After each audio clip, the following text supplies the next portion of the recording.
Okay, narinig ko yan ha. Ang dami natin, parang araw, maging pastor din si Adam. Okay. Ngayon naman po, tinatawagan naman po natin ang mga ninong at ninang. Meron din po kong katanungan para sa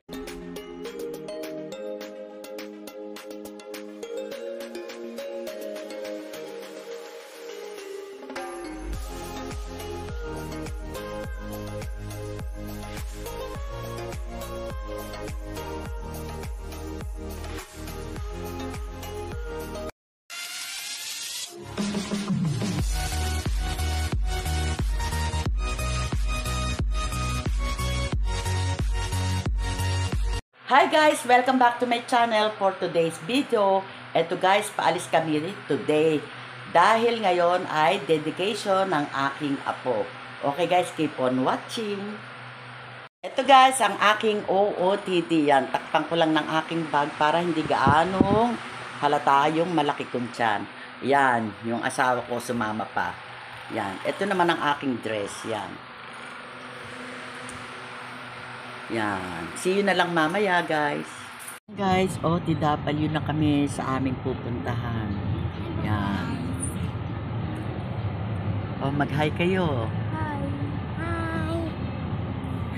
Mga tuwan-tuwa ang mga batuta. Ito ko una in-enroll si Rachel. May 30,000. Wala sa private, nakabayan. Yan guys, nandito na kami sa venue. Ang venue nga pala guys ay sa Jollibee. Yan, nandito na kami. Say hi. Ano ganipis na bakit ito? Kalamit ako.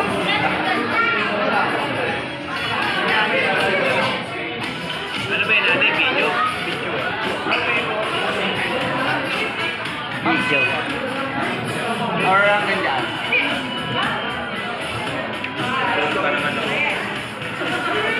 Okay guys.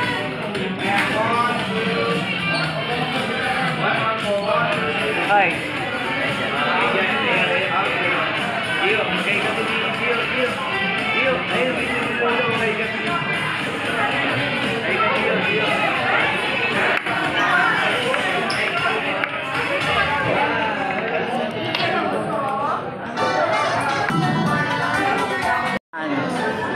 Oh, hi sa YouTube.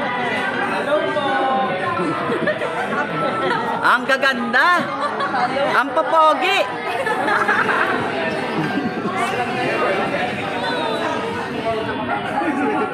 Hi.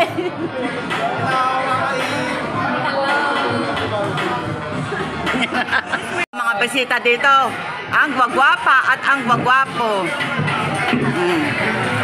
Yan, sa YouTube.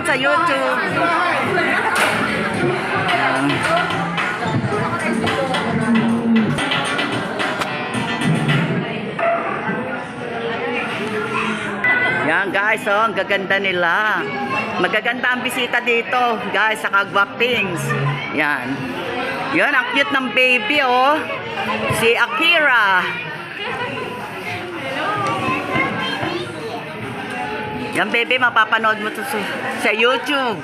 Mama Eve.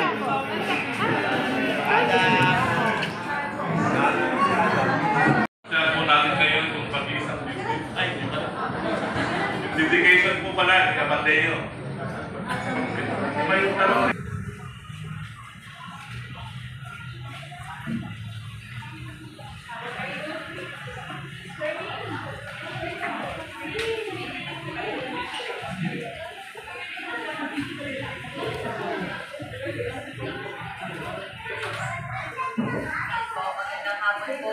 Ngayon po, What he did for me on Calvary is more than children are a gift from God. Regalo po ang bawat bata na pinagkaloob sa akin ng Panginoon. Kaya po ang dedication is a way to return that gift in faith and trust. Amen? Ngayon po basahin po natin ang Luke chapter 2 verse 21 to 23. Isang halimbawa po na ginawa ng ating Panginoon Diyos. Pagdating ng ikawalong araw, ay dinuri ang sanggol at sinamaran ng Jesus. Ito ang pangalang ibinigay ng Anghel bago siya pinaglinis. Dumating ang araw na maghahandog si Jose at Maria sa templo ng Jerusalem ayon sa kautusan ni Moses patungkol sa mga babaeng nanganak upang maituring silang malinis. Dinala rin nila ang sanggol sa Jerusalem para ihandog sa Panginoon. Kaya ang Diyos mismo nagtakda ng gawain ito.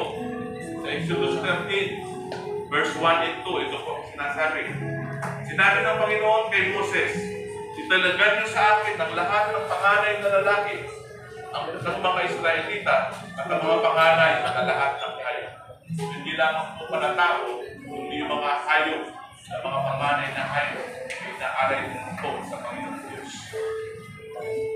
Ating sinusunod ng walang pag-alinlangan ang mga pirang maging ang ating Panginoong Kristo po mismo at buong puso rin inihandog ang kanyang mga minamahal na magulang siya po ay walang unang panahon.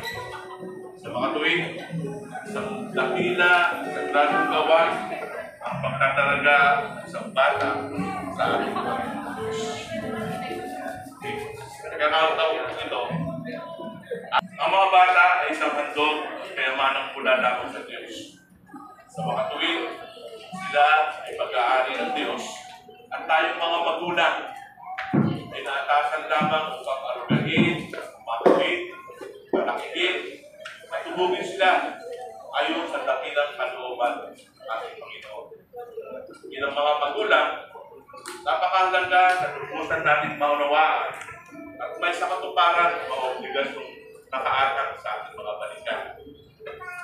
Bodyo at Angel, kayo ba ay nangangako sa harap ng Diyos at sa lahat ng sa harap ng kapulungan ito na gagawin ninyo sa tulong ng Diyos na may kapal ang lahat ng inyong makakaya upang palakihin ang batang si Adam ayon sa dakilang kalooban ng Diyos sa kanya.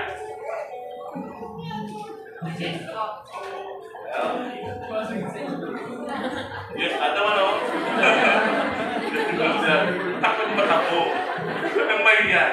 Huwag mas maganda ang mga magulang. Okay. Angel and Bodyo, kayo ba ay nangangako magsisikap upang makapagtatag ng isang Kristiyanong tahanan na puno ng pag-ibig, kapayapaan, at kasaganaan?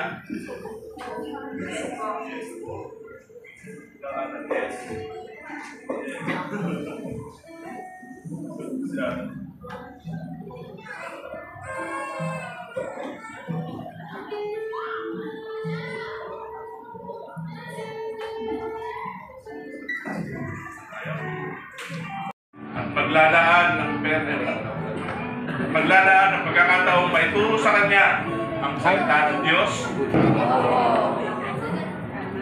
Nangangako ba kayo magiging isang magandang halimbawa para kay Adam sa isip, sa salita, at sa gawa?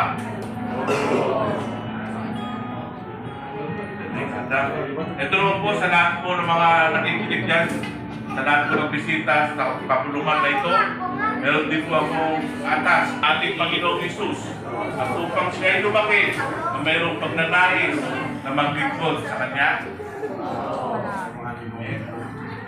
Ito, iniyanya ko po ang bawat isa para ipanalangin po natin si Adam. Ang mananging Diyos na nasa langit, kayo po ang Diyos na nagtatag ng pamilya ayon sa iyong dakilang plan. Kami po, Panginoon, ay dumudulog sa inyong harapan ngayon.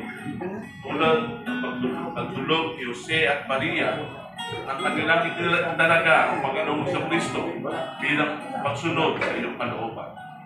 Panginoon, hinihiling po namin sa iyo na pagpalain ang batang si Adam. Pagpalain mo rin ang kanyang pamilya. At bigyan mo po sila ng sapat na karunungan at kaunawaan upang mabigyan nila ng magandang buhay si Adam. At higit sa lahat, Panginoon, hinihiling po namin sa iyo Nahayaan mong lumaki ang batang ito na may banal na takot at pag-ibig sa iyo. Ito po ang aming dalangin sa pangalan ng iyong anak na si Jesucristo na aming Panginoon.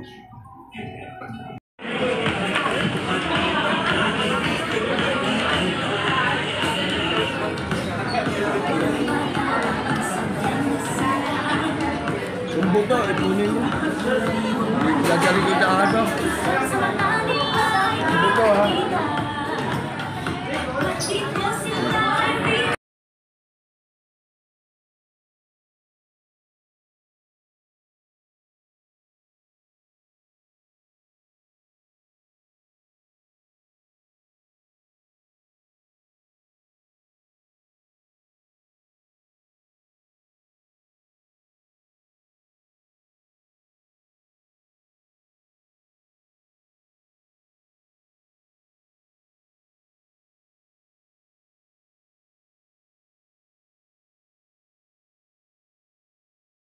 Oras niyo para i-celebrate po yung dedication ni Adam, lalo na po yung iba galing pa sa trabaho. Yung iba naman nag-leave para lang makapunta. Thank you po sa lahat. Ingat po kayo pag-uwi. Yung mga ninong-ninang po pala, yung giveaway niyo po nandito. Bago po umuwi, punta na lang po sa harap. Thank you po.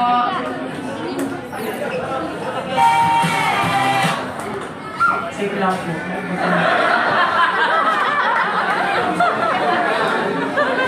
I would like to thank you sa portrait po para Yan guys, nakauwi na kami dito sa aming bahay. Yan, at nakapagpalit na rin ako ng damit. Nakapaghilamos na rin ako. Kaya ito, nandito na kami sa aming bed at ready nang matulog. O paano guys, kung bago lang kayo dito sa channel ko, please like, share, and subscribe na rin. And pakiclick nyo lang notification bell para palagi kayong updated sa mga video ko pang gagawin. Bye! Keep safe everyone and God bless to us. And happy Sunday.